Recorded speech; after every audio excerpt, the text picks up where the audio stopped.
N. Bab 386 Pembicaraan Malam. Tingkat ke-10 adalah sebuah legenda, jadi tidak mengherankan jika semua orang penasaran dengan hal itu. Merasakan tatapan semua orang, Lin Yun berpikir sejenak sebelum dia berbicara, tidak ada apa-apa di tingkat ke-10. Tidak ada legenda atau harta karun. Hanya ada mimpi. Mimpi. Ini membuat semua orang terkejut saat mereka mulai berdiskusi di antara mereka sendiri. Lin Yun kemudian melanjutkan untuk menceritakan apa yang dia alami di Istana Teratai Hitam dan apa yang dia lihat di tingkat ke-10. Ketika dia selesai, semua orang di kamp terdiam. Jika apa yang dikatakan Lin Yun benar, maka sebenarnya tidak ada apa-apa di tingkat ke-10 kecuali mimpi yang ditinggalkan oleh pria misterius itu. Pria itu sudah mati, tapi pedangnya masih melindungi warisan leluhurnya. Seperti yang dia katakan, kejayaannya bertahan selama-lamanya. Aku khawatir tidak ada yang bisa menerima bahwa tidak ada yang berada di tingkat ke-10 selain kita, desah tetua pedang. Semua orang di paviliun pedang Ling Qiao adalah pendekar pedang. Jadi mereka bisa mengerti mengapa pria misterius itu melakukan itu. Luo Feng tersenyum, sekte lain mungkin mengira kita mendapatkan harta karun tertinggi dan mengeroyok kita. Yah, mereka pantas mendapatkan apa yang mereka dapatkan. Ini bisa dianggap sebagai pelajaran bagi mereka, kata tetua pemikul pedang dengan dingin. Menyebutkan topik ini, Lin Yun menangkupkan kedua tangannya, aku minta maaf karena membawa masalah pada sekte. Tapi sebelum dia bisa menyelesaikannya, para tetua tersenyum. Luo Feng menjelaskan, Lin Yun, saya yakin Anda masih belum memahami gaya sekte kami. Kami tidak pernah mundur selangkah pun. Ini adalah ajaran yang ditinggalkan oleh leluhur kita, Jian Wuming. Kita harus teguh seperti pedang kita, jadi selama kita mempertahankan keberanian kita, tidak mungkin paviliun pedang Ling Qiao akan padam meskipun kita menolak. Lin Yun tertegun sejenak. Dia tersentuh oleh kata-kata itu. Tetua pembawa pedang melanjutkan, bahkan jika itu adalah murid lain yang berada di posisi ini hari ini, sekte akan tetap melindunginya. Lagi pula, bagaimana kita bisa terus berdiri di kekaisaran jika kita mundur hari ini? Sekte Huanyuan telah mengincar untuk merebut kembali gunung dan memusnahkan warisan kita. Kami diancam akan dimusnahkan berkali-kali, tapi kami tetap berdiri teguh. Kata-kata itu juga merupakan alasan mengapa kami bisa ada sampai sekarang. Aku mengerti, angguk Lin Yun. Oke, kita akhiri hari ini. Harta yang kau serahkan terlalu penting dan aku harus berkonsultasi dengan pelindung Plum tentang bagaimana memberi imbalan padamu, ujar tetua pembawa pedang. Tapi kau tidak perlu khawatir tentang hal itu. Sekte ini tidak akan membuatmu menderita kerugian. Tidak perlu terburu-buru untuk itu. Aku akan pamit dulu, kata Lin Yun. Melihat Lin Yun, tetua pembawa pedang memperlihatkan senyum puas. Dia sekarang tahu mengapa baik pelindung Plum maupun ketua paviliun memperhatikan Lin Yun. Berdasarkan harta yang dia berikan kepada sekte, orang-orang yang mati tidak kehilangan nyawa mereka secara cuma-cuma. Semua tetua menghela nafas saat melihat pemandangan ini. Mereka mungkin tidak akan memiliki ketenangan seperti Lin Yun jika mereka berada di posisinya. Lagi pula, siapa yang tidak akan tergoda oleh begitu banyak harta? Setelah semua sekte meninggalkan padang pemusnahan, paviliun pedang Ling Qiao memutuskan untuk tinggal di sana selama 1 hari penuh untuk beristirahat. Mereka ingin mengulur waktu selama mungkin, tetapi mereka tahu bahwa tidak mungkin untuk tinggal selamanya karena mereka harus kembali ke sekte sesegera mungkin. Badai salju sangat kuat di malam hari, tetapi akan menghilang keesokan harinya secepat itu datang. Lin Yun duduk di tendanya dan merawat luka-lukanya. Luka di dadanya tidak fatal, tapi niat pedang itulah yang membuatnya menjadi serangan yang fatal. Lin Yun hanya berada di alam bela diri yang mendalam, jadi tidak mungkin baginya untuk menyingkirkan niat pedang itu sendirian. Tapi beruntung tetua pemikul pedang ada di sana untuk menyingkirkannya untuknya. Lukanya mungkin tampak mengerikan, tapi Lin Yun bisa pulih dalam 3 hari. Dia terlalu kelelahan dalam pertarungan ini, jadi dia butuh waktu untuk pulih. Ketika langkah kaki terdengar dari luar tendanya, Lin Yun membuka matanya dan melihat Wang Zhen, Tang Tong, dan beberapa kakak senior lainnya. Mereka ada di sini untuk menunjukkan kepedulian atas cederanya. Mereka berasal dari sekte yang sama dan mereka juga mengenal Lin Yun, jadi masuk akal jika mereka datang. Mereka merasa lega ketika mendengar bahwa luka Lin Yun tidak serius dan kemudian mereka mulai berbicara dengan santai. Saat percakapan mereka berlanjut, mereka secara bertahap berbicara tentang pertempuran. Meskipun mereka telah berada di sekte untuk waktu yang lama, mereka belum pernah mengalami pertempuran sebesar itu. Mereka beruntung bisa melewatinya. Memikirkannya kembali, mereka semua bertempur dengan potensi kematian. Ketika percakapan mereka perlahan-lahan beralih ke Liu Yue, mereka setuju bahwa Liu Yue tidak terlalu buruk. Sekarang Lin Yun memikirkannya, Liu Yue tidak pernah menindasnya dengan fakta bahwa ayahnya adalah jenderal pengawal ilahi. Ini berarti Liu Yue tidak terlahir dengan hati yang ganas. Jika tidak, tidak akan sulit baginya untuk mengacaukannya. Apa yang kalian bicarakan? Xin Yan masuk ke dalam tenda. Kakak senior, kami sedang membicarakan Liu Yue dan mengapa dia membantu kami, kata Wang Zhen. Hal ini membuat Tang Tong tersenyum pahit karena dia tahu bahwa Wang Zhen sedang merayu kematian dengan kata-kata itu. Xin Yan tersenyum dengan mata menyipit.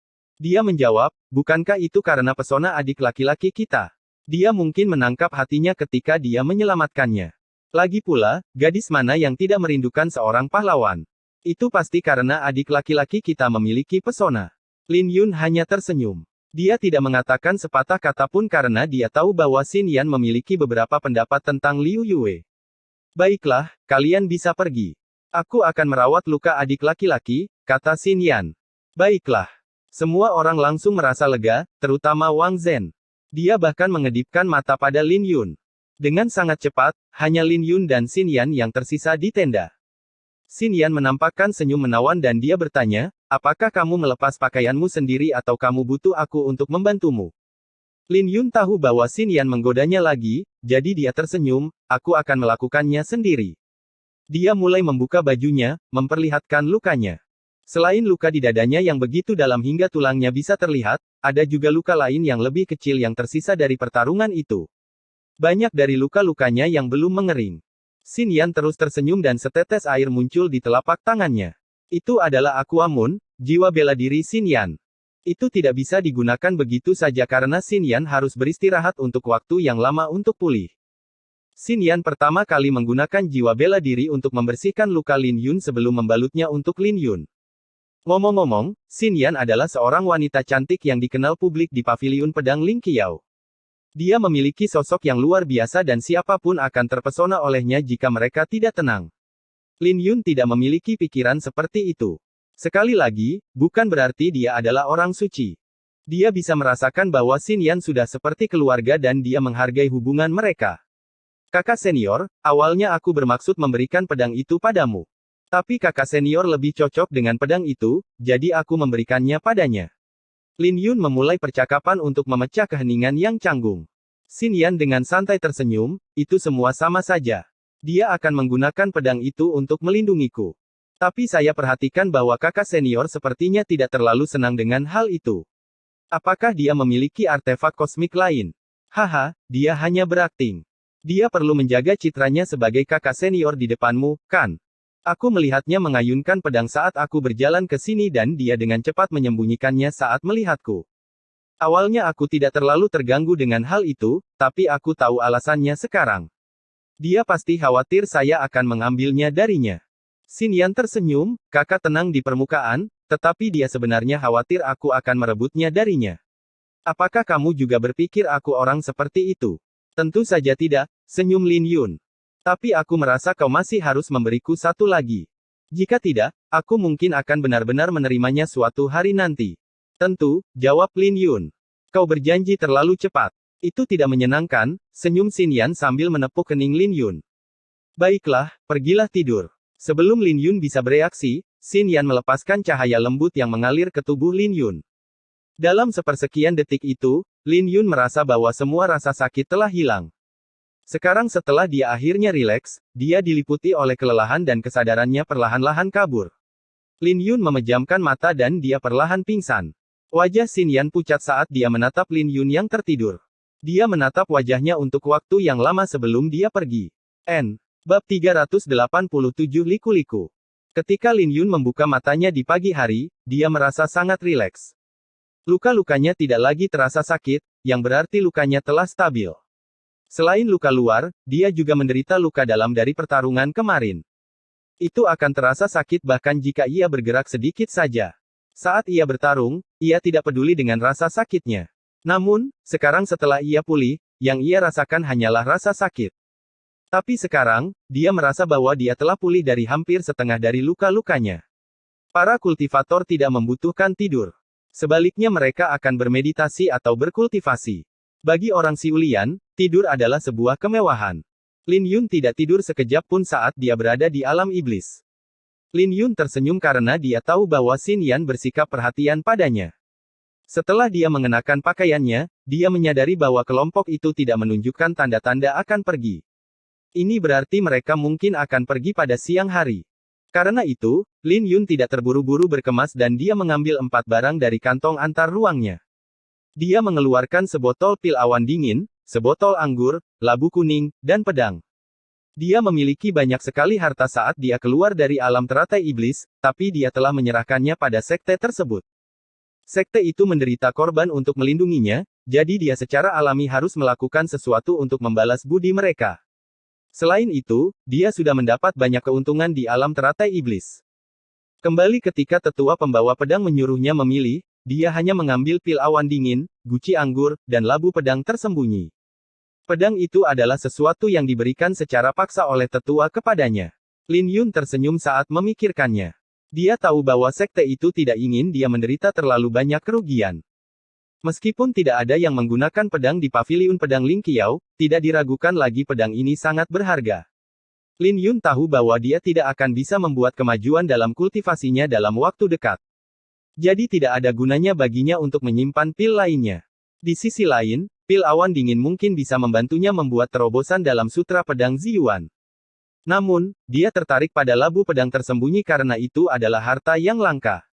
Harta karun dan artefak tidaklah sama. Ada banyak harta karun seperti cincin, pagoda, cermin, dan kuali.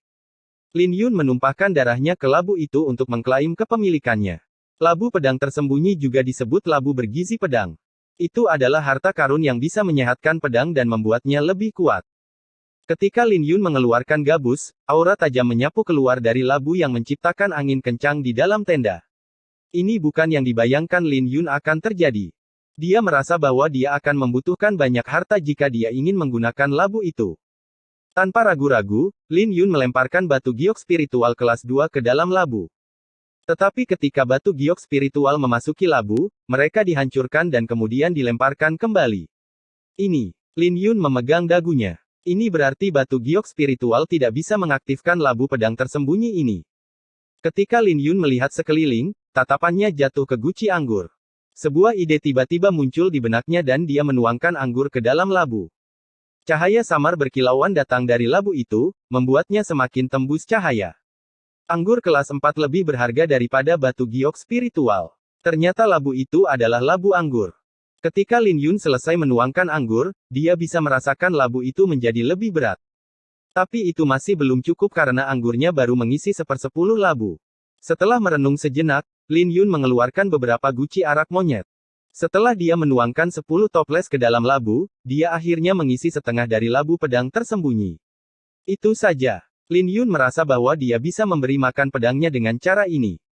Selain pedang pemakaman bunga, dia juga memiliki beberapa artefak yang sangat dalam di kantong interspasialnya.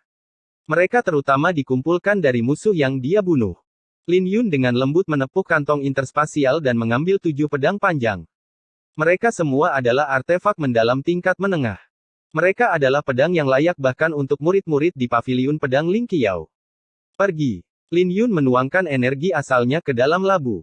Labu itu tiba-tiba memancarkan cahaya yang menyilaukan dan melepaskan kekuatan hisap pada ketujuh pedang. Namun, pedang-pedang itu hanya berdengung sedikit sebelum berhenti. Peringkatnya tidak cukup. Lin Yun bingung, tapi kekuatan hisap yang kuat menyapu dan menyedot pedang ke dalam labu. Lin Yun jatuh ke dalam pemikiran yang dalam ketika dia melihat pemandangan ini. Ini berarti artefak yang dalam terlalu rendah untuk labu, tetapi dapat menyimpan semua jenis artefak kosmik selama itu adalah senjata. Setelah Lin Yun menyumbat labu itu, dia bisa merasakan bahwa aura pedang itu secara bertahap menyatu dengan labu itu. Ada susunan yang dalam di dalam labu yang mengendalikan anggur dan membersihkan pedang itu berulang kali. Tetapi ketika Lin Yun mencoba mengambil pedang itu, dia menyadari bahwa dia tidak bisa mengambilnya kembali. Ini berarti proses pemberian nutrisi belum selesai. Lin Yun tidak bisa menemukan labu itu sekarang. Dia merasa bahwa labu pedang tersembunyi ini memiliki sejarah yang sangat besar dan secara bertahap dia akan menemukannya ketika dia tumbuh lebih kuat. Menyimpan labu pedang tersembunyi, Lin Yun naik ke atas kuda naga darah dan mengikuti di belakang kelompok itu. Tidak seperti saat mereka tiba, semua orang dalam rombongan paviliun pedang Lingqiao penuh dengan luka-luka. Mereka tidak punya pilihan selain lebih berhati-hati saat melewati pegunungan pemusnahan. Langit tertutup awan petir dan mereka bisa mendengar auman binatang buas bergema di seluruh pegunungan dari waktu ke waktu. Binatang iblis di inti pegunungan pemusnahan sangat menakutkan, jadi tidak ada yang berani gegabah. Bahkan normal untuk bertemu dengan binatang iblis di alam Istana Ungu. Paviliun pedang Lingqiao sudah menderita banyak korban, jadi mereka tidak bisa menanggung kerugian lagi. Tetua pemikul pedang memimpin kelompok itu dan dia akan menghunus pedang langit setiap kali dia merasa ada sesuatu yang tidak beres. 10 hari kemudian, seluruh kelompok tiba di sebuah tempat yang diselimuti kabut yang memotong jalan mereka. Kabut itu beracun dan raungan yang datang dari dalam membuat mereka gugup. Lin Yun mengerutkan alisnya karena dia memiliki kesan yang mendalam tentang tempat ini. Itu adalah rumah bagi binatang iblis tingkat raja di alam Istana Ungu. Tapi mereka harus lewat sini jika mereka ingin kembali ke sekte. Jika tidak, jalan memutar akan memakan banyak waktu. Oleh karena itu, tetua pembawa pedang menggunakan pedang langit untuk memaksa binatang iblis peringkat raja mundur. Semua tetua di depan kelompok mengenakan ekspresi serius karena mereka tahu bahwa melewati ini adalah tantangan terberat yang harus mereka lewati. Mengapa kita tidak mengambil jalan memutar? Tanya Luo Feng. Dia tahu lebih banyak dari yang lain dan dia tahu bahwa tetua pembawa pedang juga menderita luka-luka dari pertempuran sebelumnya. Tetua itu hanya tidak ingin menunjukkan bahwa dia terluka. Tetua pemikul pedang telah menghunus pedangnya berkali-kali untuk mencegah jatuhnya korban di sepanjang jalan, yang berarti dia jauh lebih lemah sekarang daripada saat dia berada di puncaknya. Kita tidak bisa mengambil jalan memutar. Itu akan memakan waktu setengah bulan lagi. Aku tidak memiliki perasaan yang baik saat ini, jadi yang terbaik adalah jika kita kembali ke sekte sesegera mungkin, kata tetua pembawa pedang. Namun, para tetua yang lain memiliki pendapat yang berbeda. Mereka masih merasa bahwa mengambil jalan memutar adalah keputusan yang bijaksana, meskipun itu akan menghabiskan lebih banyak waktu. Di belakang kelompok, Tang Tong, Lin Yun, dan yang lainnya juga merasa ada yang tidak beres. Tang Tong bertanya, mengapa kita berhenti? Pasti ada perbedaan pendapat di depan, jawab Lin Yun. Bagaimanapun, ini adalah binatang iblis tingkat raja yang mereka hadapi, jadi itu akan menyebabkan korban besar pada kelompok itu jika mereka tidak bisa mengusirnya. Kemudian lagi, Lin Yun memiliki lebih banyak pemikiran tentang masalah ini karena dia tahu tetua pembawa pedang tidak lagi dalam keadaan terkuatnya. Jika tidak, tidak perlu bagi tetua yang lain untuk memperdebatkan masalah ini. Perlahan-lahan, perasaan tidak nyaman mulai menyebar di antara para diaken dan murid. Sebuah raungan bergema keluar dari kabut beracun tepat pada saat ini dan tanah mulai bergetar segera setelah itu. Sebelum mereka dapat mengetahui apa yang sedang terjadi, sebuah kepala muncul dari dalam kabut. Itu adalah kepala ular piton raksasa dengan tanduk di kepalanya. Mata merahnya menyapu semua orang dan tertuju pada tetua pembawa pedang. Di bawah aura ular piton, kuda-kuda iblis dari kelompok itu mulai merasa tidak nyaman dan rasa takut mulai menyebar di hati semua orang.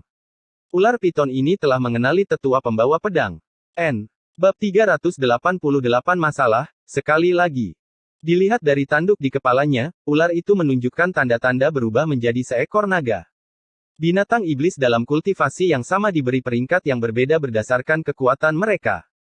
Mereka dipisahkan menjadi biasa, elit, penguasa, dan raja. Binatang iblis dengan peringkat raja di alam Istana Ungu sudah cukup menakutkan, belum lagi yang berperingkat raja. Tetua pembawa pedang tidak mampu mengusir ular piton api petir sebelumnya bahkan dengan pedang langit, belum lagi dia tidak dalam kondisi terkuatnya sekarang. Semua orang mulai merasa tidak nyaman ketika mereka melihat kepala raksasa itu. Aku di sini hanya untuk meminjam jalan, dan kita tidak akan tinggal di sini lama-lama. Aku yakin kalian bisa memahami kata-kataku, kata tetua pemikul pedang dengan dingin. Binatang iblis setingkat ini bisa mengerti kata-kata manusia. Kepala raksasa itu meludahkan lidahnya, menatap tetua pembawa pedang dengan keserakahan berkedip di kedalaman matanya. Tetua pemikul pedang tahu bahwa binatang ini pasti telah melihatnya, mengetahui bahwa dia tidak berada dalam kondisi terkuatnya. Binatang itu pasti ada di sini untuk membalas dendam. Itu juga mungkin memiliki niat untuk melahapnya. Kultivator manusia dapat meningkatkan kultivasi mereka dengan menyempurnakan inti binatang. Hal sebaliknya berlaku untuk binatang iblis, mereka dapat meningkatkan kekuatan mereka dengan mengkonsumsi kultivator manusia. Bagi ular piton Thunderflame, tetua pembawa pedang adalah makanan yang lezat. Tanpa memberikan balasan, ular piton api petir membuka rahangnya dan menyemburkan nafas beracunnya. Kau sedang merayu kematian. Tetua pembawa pedang menghunus pedangnya. Dia mengayunkan pedangnya dan membelah kabut beracun itu, tapi itu hanya awal dari pertempuran. Sebelum kabut beracun itu menghilang, ular piton api petir melesat dan bertarung dengan tetua pembawa pedang. Pertempuran itu berlangsung sengit dan semua pohon dalam radius 1000 meter diratakan dengan tanah. Tanah bergetar dan retakan menyebar dari dampak pertarungan mereka. Semua orang dari paviliun pedang Lingqiao hanya bisa menyaksikan pertempuran ini. Mereka tidak memenuhi syarat untuk berpartisipasi dalam pertempuran. Bahkan Luo Feng tidak berada di level itu. Di saat yang sama, gelombang kejut dari pertarungan itu membuyarkan formasi paviliun pedang Lingqiao. Lin Yun melonjak dari kuda naga darah. Dia menghindari dua pohon yang tumbang dan melontarkan beberapa pukulan. Ketika pukulannya berbenturan dengan sinar pedang dan aura yang tidak menyenangkan, itu menciptakan pecahan-pecahan di udara. Ketika dia mendarat di tanah, beberapa sinar pedang lagi turun seperti hujan. Lin Yun mundur beberapa langkah lagi dan setiap langkahnya akan menciptakan kawah besar di tanah. Sinar-sinar itu berasal dari serangan tetua pemikul pedang. Setelah serangannya dihamburkan oleh ular piton api petir, sisa-sisa serangannya jatuh ke paviliun pedang Lingqiao. Seperti kata pepatah, manusia akan menderita dalam pertarungan antar dewa. Tak seorang pun dari paviliun pedang Lingqiao berani lengah dan mereka langsung menyebar untuk menghindari serangan.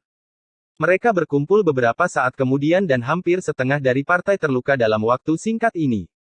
Beberapa murid yang tidak beruntung terluka parah. Ini terutama karena ular piton Thunderflame menyerang tanpa menunjukkan tanda-tanda sebelumnya, jadi paviliun pedang Lingqiao belum siap. Semua orang melihat pertempuran itu saat wajah mereka menjadi putih. Tepat pada saat ini, seseorang bertanya, "Tetua, tidak bisakah kita membantu tetua pembawa pedang?" Luo Feng berbalik dan memelototi orang yang berbicara. Dia bertanya dengan dingin, "Apakah kamu sedang merayu kematian?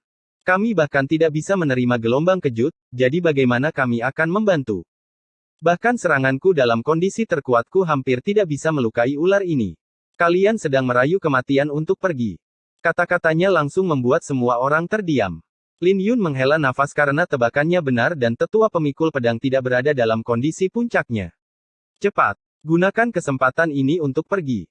Luo Feng membuat keputusan yang menentukan. Tidak diragukan lagi bahwa itu adalah keputusan yang tepat bagi mereka untuk pergi sekarang. Dengan kekuatan tetua pemikul pedang, tidak akan menjadi masalah baginya untuk pergi kapanpun dia mau, tapi itu hanya jika tidak ada yang menyeretnya ke bawah. Bahkan jika sesuatu terjadi pada tetua pemikul pedang, itu bukanlah sesuatu yang bisa mereka bantu. Keputusan ini sedikit kejam bagi Luo Feng, tapi dia tidak punya pilihan. Dia tahu bahwa tetua pemikul pedang akan membuat keputusan yang sama jika dia berada di tempat yang sama. Tepat pada saat ini, belati menancap di dahi seorang murid. Ketika murid itu pingsan, lebih banyak belati melesat dari hutan. "Kakak perempuan, hati-hati." Wajah Lin Yun berubah dan dia menghunus pedangnya di depan Xin Yan untuk memblokir 3 belati yang terbang ke arahnya. Detik berikutnya, semua orang menghunus pedang mereka juga. Wajah Lin Yun berubah ketika dia melihat belati itu. Dia tahu bahwa orang yang meluncurkan serangan itu setidaknya berada di tahap ke-10 dari alam bela diri yang mendalam. Apa yang terjadi? Xin Yan terkejut. Tidak hanya dia, tapi wajah semua orang juga menjadi muram. Itu adalah berita buruk bagi mereka untuk diserang ketika ular piton api petir masih di sini. "Kita disergap," Xin Jue mengatakan ini dengan ekspresi serius sambil melihat sekeliling. Apakah kebetulan mereka disergap saat tetua pembawa pedang ditahan oleh ular piton api petir? Tidak ada yang percaya bahwa ini adalah sebuah kebetulan. Tapi lebih menakutkan lagi jika itu bukan kebetulan. Ini berarti bahwa lawan mereka mengetahui rute mereka dengan baik. Jadi siapa yang menyiapkan rencana yang begitu teliti dan untuk siapa? Lin Yun dipenuhi dengan keraguan. Tapi sebelum dia bisa berpikir lebih banyak tentang hal itu, lebih banyak sinar dingin melesat. Itu bom sinar perak. Hindari mereka. Bom cahaya perak itu mirip dengan gagak api hitam dari sekte kekacauan primal. Keduanya sangat kuat dan mahal. Hanya satu bom cahaya perak seharga 3000 batu giok spiritual kelas 2 dan Anda tidak dapat menemukannya di pasar bahkan dengan harga itu. Tapi kata-kata Luo Feng masih terlambat karena bom cahaya perak terlalu cepat. Ketika bom meledak, gelombang kejut yang ditimbulkannya tidak lebih lemah dari pertarungan antara tetua pemikul pedang dan ular piton api petir.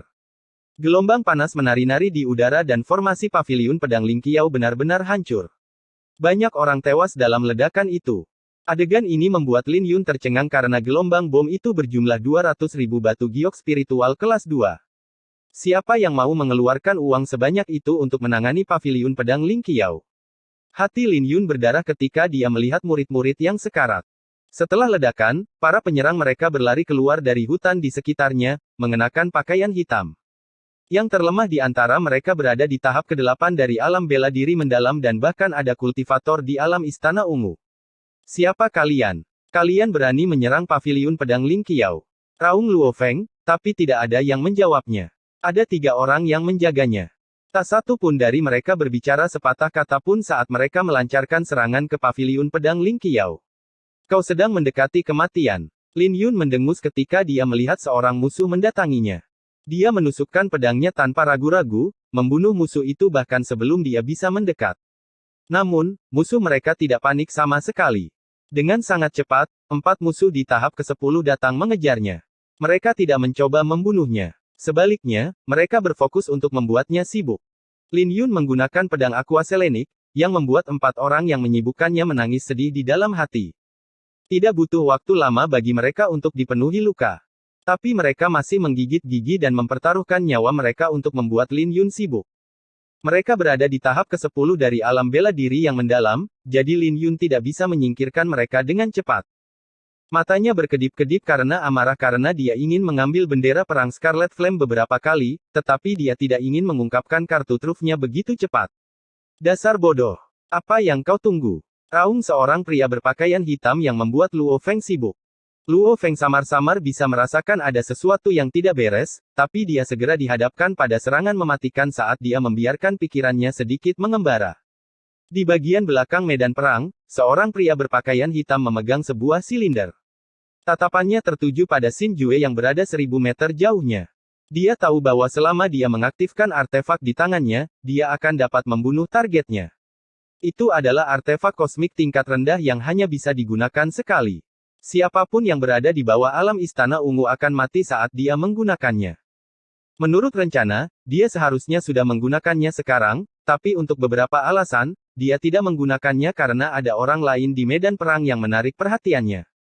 Ketika dia melihat Lin Yun, tatapannya dipenuhi dengan amarah dan kebencian. Saat kebencian terus menumpuk di matanya, silinder di tangannya mengunci Lin Yun tanpa dia sadari. Bab 389 Darah. Artefak kosmik ini bisa membunuh siapapun di bawah alam istana ungu. Bahkan mereka yang berada di alam istana ungu semu tidak terkecuali. Targetnya adalah Xin Jue dan dia seharusnya mundur segera setelah membunuh Xin Jue. Pria berbaju hitam yang memegang silinder itu sangat menyadari tugasnya, tapi ketika dia mengarahkan silinder itu ke Lin Yun, dia kehilangan kendali atas dirinya sendiri karena dia memikirkan dendam yang dia miliki dengan Lin Yun. Mati. Menuangkan energi asalnya ke dalam silinder itu memancarkan cahaya raksasa dan mulai berputar. Cahaya merah mekar seperti bunga sebelum berubah menjadi jarum yang menghilang. Beberapa ribu meter jauhnya, Lin Yun, yang dipegang oleh 4 pria berpakaian hitam, tiba-tiba membeku. Niat pedang kuasi Siantiannya bisa merasakan bahaya yang belum pernah terjadi sebelumnya mendekat yang memberinya rasa takut yang tak terbatas. Apakah aku akan mati? Nafas Lin Yun menjadi berat dan dia mulai panik. Tapi pada saat yang kritis itu, sebuah petir menyambar. Itu adalah Xin Jue. Dia berdiri di depan Lin Yun pada saat yang berbahaya ini dan mengayunkan pedangnya untuk menjatuhkan jarum-jarum itu. Mati. Artefak kosmik di tangannya berderak dengan petir saat dia membunuh 4 pria berpakaian hitam di sekitar Lin Yun. Lin Yun berada di tanah dengan satu lutut setelah lolos dari kematian. Wajahnya kehabisan semua warna. Dia tidak pernah merasakan bahaya yang belum pernah terjadi sebelumnya seperti yang dia rasakan saat itu. Itu adalah rasa takut yang tidak bisa dia tahan. Itu adalah reaksi alami tubuhnya saat menghadapi kematian, jadi itu adalah sesuatu yang bisa dia kendalikan. Menuangkan energi asalnya ke dalam matanya, Lin Yun melihat ke arah di mana jarum-jarum itu berasal. Penglihatannya melewati pepohonan dan terpaku pada sepasang mata yang penuh dengan keterkejutan. Lin Yun terlalu akrab dengan mata itu. Itu adalah seseorang yang telah mencoba membunuhnya sejak hari pertama dia bergabung dengan sekte. Secara alami adalah Wang Yan dari klan Wang. Kamu harus lebih berhati-hati di masa depan. Xin Jue tersenyum dan mengulurkan tangannya. Lin Yun mengulurkan tangan Xin Jue dan bangkit kembali. Dia masih sedikit tercengang. Dia bisa merasakan ada sesuatu yang salah dengan masalah ini, tapi dia tidak bisa mengetahuinya sekarang. Tepat pada saat ini, belati terbang ke arah Xin Jue. Ada 3 pria berpakaian hitam yang berlari ketika mereka melihat Xin Jue menjatuhkan semua jarum. Kemudian, semua pria berpakaian hitam tiba-tiba melepaskan diri dari musuh mereka dan menyerbu ke arah Xin Jue. Kakak senior, mereka di sini untukmu, kata Lin Yun dengan terkejut. Orang-orang berpakaian hitam ini akhirnya mengungkapkan niat mereka yang sebenarnya. Sepertinya ada yang tidak ingin aku tampil di kompetisi Gerbang Naga. Tapi bagaimanapun juga, adik, kau akan menghadiri kompetisi Gerbang Naga, kan? Xin Jue memberikan senyuman santai pada Lin Yun. Itu sudah pasti. Aku pasti akan menghadiri kompetisi Gerbang Naga, jawab Lin Yun. Xin Jue tersenyum dan dia menunduk untuk melihat artefak kosmik di tangannya. Ini adalah pedang yang diberikan Lin Yun padanya. Tubuh pedang itu ditutupi dengan pola bunga-bunga, membuatnya terlihat sangat indah. Kakak senior, mereka datang. Lin Yun dengan lembut meletakkan tangannya di kantong interspasial dan mengambil Scarlet Flame War Banner. Tetapi tepat ketika dia akan mengaktifkan mode pertarungan jarak dekat, ekspresi Xin Jue berubah menjadi dingin saat dia berbicara dengan niat pedang yang terpancar darinya, tidak apa-apa. Tidak ada yang bisa mereka lakukan padaku dengan pedang yang kau berikan padaku. Ketika niat pedang Xin Jue mencapai puncaknya, dengungan pedang terdengar dari tubuhnya dan pedang di tangannya beresonansi dengan niat pedangnya. Di bawah niat pedang yang kuat ini, Lin Yun mundur beberapa langkah dengan keterkejutan yang mendalam di matanya. Ini adalah niat pedang Xiantian. Xin Jue benar-benar membuat terobosan pada saat itu dan memperoleh niat pedang Xiantian. Tidak hanya itu, dia juga mendapatkan pengakuan dari artefak kosmik di tangannya. Lin Yun terkejut. Dia seharusnya bahagia untuk Xin Jue saat ini, tetapi untuk beberapa alasan, dia masih merasa ada yang tidak beres. Semua orang di paviliun pedang Lingqiao juga terkejut. Mereka benar-benar kehilangan kendali atas pedang mereka di depan niat pedang Xiantian Xin Jue. Niat pedang Xiantian. Luo Feng terkejut sejenak sebelum dia bersukacita. Itu adalah niat pedang Xiantian yang asli, jauh lebih kuat dari niat pedang kuasi Xiantian Lin Yun. Sekarang, siapa yang bisa menghalangi jalan Xin Jue di kompetisi Gerbang Naga? Aku hanya layak untukmu sekarang, kan? Aku benar-benar tidak berguna. Xin Jue mengungkapkan senyum mengejek dan dia berlari ke arah pria berpakaian hitam itu. Petir yang bergemuruh. Seiring dengan sinar pedang yang melesat seperti sambaran petir, 5 pria berpakaian hitam tewas di tempat. Di bawah pemberdayaan niat pedang Xiantian, artefak kosmik di tangan Xin Jue akhirnya melepaskan kehebatan penuhnya. Sosok Xin Jue berkedip-kedip, meninggalkan gemuruh petir yang bergema di sekitarnya. Semua orang bisa melihat darah, anggota tubuh, dan kepala beterbangan. Xin Jue telah benar-benar mengeluarkan kekuatan pedang guntur. Mungkin pedang guntur terlalu kuat atau mungkin itu adalah artefak kosmik di samping maksud pedang Xiantian. Dalam kedua kasus tersebut, nyawa terus-menerus diambil dan semua orang berpakaian hitam mati dengan cara yang mengerikan. Dengungan pedang bergema di udara dan langit dan bumi mulai bergetar di bawah tebasan pedang.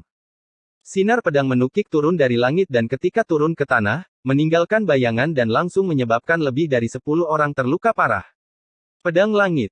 Pemimpin pria berpakaian hitam itu melirik ke arah pedang yang menancap di tanah dan dia berbicara dengan suara serius, mundur. Orang-orang berpakaian hitam itu mulai mundur. Tepat ketika paviliun pedang Lingqiao ingin mengejar mereka, suara Luo Feng terdengar, tetaplah di tempat Anda berada. Tetua pemikul pedang turun dari langit, penuh dengan luka. Dia pasti telah memaksa ular piton api petir untuk mundur. Dia berbicara, mari kita lihat siapa mereka. Seseorang melangkah maju dan membuka topeng pada pria berpakaian hitam, memperlihatkan wajah-wajah yang sangat rusak. Semua orang tahu bahwa luka-luka itu masih baru dan penampilan mereka membuat semua orang dari paviliun pedang Lingqiao menghirup nafas dingin. Tapi bukan itu saja karena mayat-mayat itu tiba-tiba menyala dan langsung menghilang. Pil api mayat. Mereka adalah pil kematian. Seru Luo Feng. Tidak banyak kekuatan yang bisa memelihara begitu banyak sumpah serapah sekaligus. Mereka akan mengekspos diri mereka sendiri pada akhirnya. Wajah tetua pemikul pedang tidak sedap dipandang karena ini adalah serangan yang terencana dengan baik. Hal ini membuat semua murid terkejut saat mereka berdiskusi di antara mereka sendiri. Kami akan segera pergi setelah istirahat sejenak. Aku sudah memberi tahu sekte untuk bertemu dengan kita, perintah tetua pembawa pedang. Tang Tong, Xin Jue, Xin Yan, dan murid-murid lainnya berkumpul untuk beristirahat sambil bersandar di pepohonan di sekitarnya. Perjalanan ini benar-benar penuh dengan liku-liku, desah Wang Zhen. Pegunungan pemusnahan memang berbahaya. Tapi mereka tidak pernah membayangkan bahwa sesama manusia bahkan lebih mengancam daripada binatang iblis. Dia telah mengatakan apa yang ada di dalam hati semua orang. Saat ini, semua orang hanya ingin kembali ke sekte sesegera mungkin. Tapi aku yakin mereka tidak pernah membayangkan bahwa cobaan ini akan memungkinkan kakak senior Xin Jue untuk memahami maksud pedang Xiantian. Sepertinya akan ada perubahan dalam peringkat 8 gelar, Tawa Tang Tong dan yang lainnya. Tidak ada seorang pun di Kekaisaran Qin besar yang telah memahami niat pedang Xiantian, setidaknya tidak di depan umum. Lin Yun sudah begitu kuat dengan niat pedang semu Xiantian, jadi semua orang bisa membayangkan betapa menakutkannya Xin Jue dengan niat pedang Xiantian yang lengkap. Ini berarti Xin Jue ditakdirkan untuk berkembang di kompetisi gerbang naga tahun ini. Semua orang menjadi bersemangat memikirkannya. Xin Jue hanya tersenyum dan dia menatap semua orang dengan tenang. Kakak, ada sesuatu di dahimu, senyum Xin Yan sambil menatap Xin Jue. Bantu aku membersihkannya, senyum Xin Jue.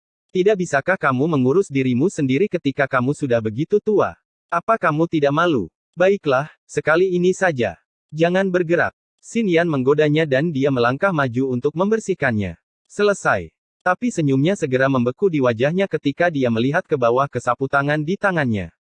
Noda di dahi Xin Jue bukanlah kotoran, melainkan darah. Pada awalnya, dia mengira darah itu milik orang lain, tapi ketika dia mengangkat kepalanya, dia melihat lebih banyak darah yang keluar dari dahi Xin Jue. Dia mencoba untuk membersihkannya lagi, tetapi darah itu tidak ada habisnya. Tidak peduli berapa kali dia mencoba membersihkannya, darah itu tidak akan berhenti. Perilakunya yang tidak biasa langsung menarik perhatian semua orang. Ketika Lin Yun membuka matanya dan memikirkan sesuatu, wajahnya langsung berubah. Tidak apa-apa. Xin Jue memegang tangan Xin Yan dan tersenyum, jika darah ditakdirkan untuk mengalir, biarkan saja. Akan sangat buruk jika sapu tanganmu kotor. Kakak, jangan menakut-nakuti saya. Suara Xin Yan bergetar. Ketika Lin Yun dan yang lainnya berdiri dan menghampiri, mereka melihat aliran darah mengalir dari dahi Xin Jue. Bab 390 ikuti pedang. Semua orang bisa merasakan vitalitas Xin Jue perlahan-lahan merenggut darinya dan darah yang mengalir dari dahinya segera mewarnai separuh wajahnya menjadi merah. Kakak, jangan menakut-nakuti saya. Xin Yan bergumam dengan suara gemetar saat matanya memerah. Dia mencoba untuk menyeka darahnya, tapi dia tidak bisa menghilangkannya bagaimanapun caranya. Di sisi lain, Lin Yun menatap Xin Jue dengan tatapan kosong. Dia merasa tercekik saat menatap mata Xin Jue. Ketika tetua pemikul pedang dan tetua lainnya datang, wajah mereka berubah ketika mereka melihat situasinya. Ini, suara Luo Feng bergetar. Dia tidak bisa mempercayai apa yang dia lihat. Dia masih bersukacita atas fakta bahwa Xin Jue telah memahami maksud pedang Xiantian, tetapi dalam sekejap mata, vitalitas Xin Jue menghilang. Dia tidak bisa menerima apa yang terjadi di depan matanya. Hubungannya dengan Xin Jue bukan hanya sebagai seorang penatua dan murid. Ketika dia mengingat apa yang dipercayakan ayah Xin Jue kepadanya, matanya mulai berair. Tetua pembawa pedang, tolong selamatkan saudaraku. Xin Yan memiliki segumpal harapan di matanya ketika dia melihat tetua pembawa pedang. Tapi tetua pembawa pedang mengambil nadi Xin Jue dengan wajah jelek sebelum dia menggelengkan kepalanya. Kenapa? Kenapa? Xin Yan terisak. Kesedihan di wajahnya memilukan bagi mereka yang melihatnya. Hal ini membuat Xin Jue, yang telah mengabaikan hidup dan matinya, mulai panik. Dia berjuang untuk bangkit dan memeluk adik perempuannya seperti biasa. Ye Xinyan, jangan menangis. Tapi dia pingsan saat dia mencoba berjalan. Kakak senior, kakak. Semua orang panik saat mereka membantu Xin Jue berdiri. Tapi mata Xin Jue sudah tertutup dengan tangan mengembara di udara seolah-olah dia sedang mencari seseorang. Kakak, aku di sini. Hati Xin Yan hancur saat dia memegang tangannya dan meletakkannya di pipinya. Ketika Xin Jue merasakan kehangatan di tangannya, dia memperlihatkan senyum hangat dan akhirnya menghembuskan napas terakhirnya. Kakak, Xin Yan meratap. Tapi tidak peduli bagaimana dia mencoba, dia tidak bisa mendapatkan jawaban dari Xin Jue. Rasa sakit karena kehilangan orang yang dicintainya begitu cepat membanjiri dirinya. Dia memuntahkan seteguk darah dan pingsan. Masih ada harapan. Masih ada harapan. Lin Yun tiba-tiba memikirkan sesuatu dan dia membawa Xin Jue pergi, yang mengejutkan semua orang. Red. Lin Yun meraung, suaranya dipenuhi dengan kesedihan dan kepanikan. Sambaran petir berwarna merah melesat keluar dari hutan. Tanpa ragu-ragu, Lin Yun menunggangi kuda dengan Xin Jue dalam pelukannya dan pergi, dengan cepat menghilang dari pandangan semua orang. Apa yang coba dilakukan Lin Yun? Luo Feng takut Lin Yun akan melakukan sesuatu yang bodoh. Biarkan dia pergi. Mungkin dia benar-benar punya cara untuk menyelamatkan Xin Jue, kata tetua pemikul pedang tanpa daya. Sebagai orang terkuat di sini, dia secara alami bertanggung jawab untuk menjaga Xin Jue dan Lin Yun. Jadi dia merasa bertanggung jawab atas kematian Xin Jue. Kemana dia pergi? Kemana lagi selain hutan pemakaman pedang? Jaga Xin Yan. Jangan biarkan sesuatu terjadi padanya. Mengerti? Mata Luo Feng berbinar saat mendengar itu. Mungkin memang ada secercah harapan jika Lin Yun pergi ke hutan pemakaman pedang. Tapi bahkan dengan kecepatan kuda naga darah, itu masih akan memakan waktu 7 hari. Apakah masih ada harapan 7 hari kemudian? Lil, Red, lebih cepat. Lebih cepat. Kuda naga darah berlari dengan kecepatan tinggi melewati pegunungan. Mungkin sebagian besar waktu itu konyol, tapi saat ini serius karena dia bisa merasakan emosi Lin Yun saat ini. Kesedihan dan rasa sakit yang dirasakan Lin Yun membuat kuda naga darah berlari sekuat tenaga. Kuda naga darah berlari kencang melewati pegunungan dan melibas pohon yang menghalangi jalannya. Kuda naga darah juga merasakan kegelisahan dan membenci dirinya sendiri karena tidak bisa berlari lebih cepat lagi. Dalam sekejap mata, kuda naga darah berlari selama 4 hari 4 malam tanpa istirahat. Mata Lin Yun gelap, tapi matanya berbinar saat dia melihat ibu kota. Teroboslah. Kuda naga darah berubah menjadi kilatan petir dan berlari ke ibu kota tanpa mempedulikan para penjaga. Kuda naga darah sudah menghilang ketika para penjaga terkejut. Kita hampir sampai. Lebih cepat. Mata Lin Yun memerah dan suaranya menjadi serak. Dia bisa merasakan tubuh Xin Jue menjadi lebih dingin, yang memperburuk rasa sakit yang dia rasakan. Dia sudah kehilangan suaranya mendesak kuda naga darah untuk berlari lebih cepat. Begitulah cara perjalanan 7 hari dikurangi menjadi 4 hari. Ketika sebuah danau berkabut muncul di hadapan mereka, kuda naga darah meringkik sambil berlari ke dalam kabut. Pada saat yang sama, terah naga sejati dalam tubuhnya menyala dan membuatnya berlari kencang di permukaan danau. Keributan besar secara alami telah mengkhawatirkan pemilik tempat ini. Tidak butuh waktu lama sampai kabut menghilang dan seorang lelaki tua berdiri di pantai menatap Lin Yun dengan alisnya yang berkerut. Tuan 13, bantu aku menyelamatkan seseorang. Lin Yun turun dari kudanya dan membanting dahinya ke tanah. Bangun dan bicara. Tuan 13 melambaikan tangannya dan melirik Xin Jue. Ketika dia menatap Xin Jue, matanya bersinar karena terkejut. Dia tidak mengucapkan sepatah kata pun. Dia berjalan mendekat dan meletakkan telapak tangannya di dahi Xin Jue. Beberapa saat kemudian, sebuah jarum tersedot oleh telapak tangannya dan jatuh ke tanah. Ketika Tuan 13 melihat jarum itu, matanya bersinar dengan niat membunuh. Tapi bukan itu saja. Tuan 13 melambaikan tangannya dan lebih banyak jarum dicabut dari tubuh Xin Jue. Total ada 8 dan mata Lin Yun berkilat dengan niat membunuh saat melihat jarum-jarum itu. Dia tahu bahwa jarum-jarum ini diarahkan padanya, tapi Xin Jue memblokirnya dengan tubuhnya. Darahnya mendidih ketika dia melihat jarum-jarum itu.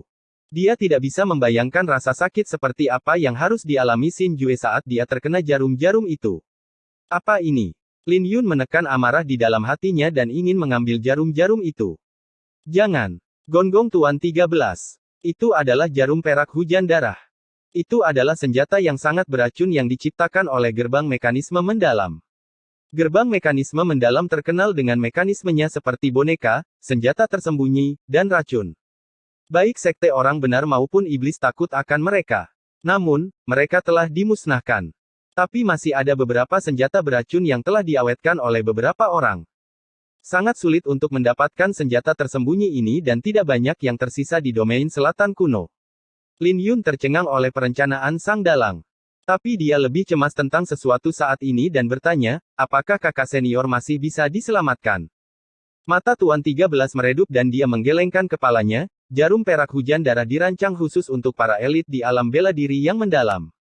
Karena energi asal mereka yang berada di alam istana ungu akan mengalami transformasi, mereka tidak takut dengan racun ini. Tapi siapapun yang berada di alam bela diri mendalam akan mati selama mereka terkena. Racunnya akan merembes ke dalam organ dalam mereka melalui darah. Ada hal lain yang tidak dia beritahukan pada Lin Yun. Mungkin Xin Jue masih bisa diselamatkan jika dia dibawa ke sini 3 hari sebelumnya, tapi Tuan 13 memilih untuk merahasiakannya dari Lin Yun saat melihat keadaan Lin Yun. Dia takut Lin Yun akan menyalahkan dirinya sendiri. Dia tidak bisa diselamatkan. Mata Lin Yun meredup saat mendengar itu. Pada saat yang sama, jantungnya terasa seperti dicungkil. Dia tidak bisa menggambarkan rasa sakit yang dia rasakan saat ini. Dia lebih suka menjadi orang yang mati sebagai gantinya. Melihat mayat Xin Jue, Lin Yun teringat bagaimana Xin Jue menyelamatkannya di kontes 9 bintang dan bagaimana Xin Jue bersinar saat dia berdiri bersama dengan 4 gelar di hutan tulang darah. Kemudian, dia teringat pada Xin Yan yang berteriak kesakitan. Waktu berangsur-angsur mengalir dan Lin Yun tetap dalam posisi yang sama. Dia tidak tidur, dia tidak makan, dan dia bahkan tidak meneguk air. Tapi ketika Tuan 13 keluar 10 hari kemudian, dia melihat Lin Yun sudah tidak ada. Wajahnya berubah, tapi dia merasa lega saat melihat sosok Lin Yun di sisi danau. Dia perlahan-lahan berjalan ke arah Lin Yun. Tuan 13, mengapa orang baik tidak berumur panjang di dunia ini? Tapi sebelum Tuan 13 bisa menjawab, Lin Yun melanjutkan, aku telah memikirkan masalah ini selama 10 hari terakhir dan akhirnya aku menemukan jawabannya. Tidak perlu saya memikirkannya. Saya hanya perlu mengikuti kata hati saya. Tapi seperti yang kau katakan sebelumnya, tidak ada bukti. Jadi Paviliun Pedang Langit tidak akan mengambil tindakan apapun bahkan jika mereka bisa menebak siapa orangnya, mereka juga tidak akan mendukungmu, kata Tuan 13. Sudah waktunya aku pergi, kata Lin Yun sambil berbalik. Terlalu banyak aturan dan batasan di dunia ini. Tapi seseorang masih harus bertanggung jawab atas orang mati, jadi dia tidak perlu memikirkan hal lain.